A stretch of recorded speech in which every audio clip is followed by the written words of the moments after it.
ndinopindurwa mumba nenyuchi dzinopinda nozara muwardrobe. Dzapinda dzikazara muwardrobe ndogona kuti 2-3 days ndashandirwa dzobuda. Azvinosiya makreti emazana ndobudisa ndonorasa. Izvi zvagara zvinongoitika nyuchi dzane 5 times dzinogara dzingodaro.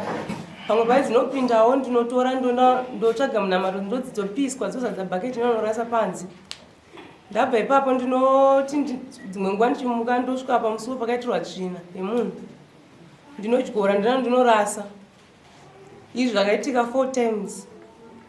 Ndichibva ipapo inini mwana wangu kutanga akarumwa nenyoka mumba. Nyoka ikamuruma mumba inongonzi irimo nanhasi. Mwana wangu akararamira muchipatara zvenguva.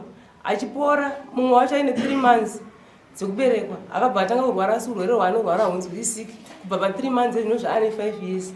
Ndinoraramira muchipatara chiburisa mari gore negore. For these and more stories, tune into Zim News Bit TV with Robert Tafumani.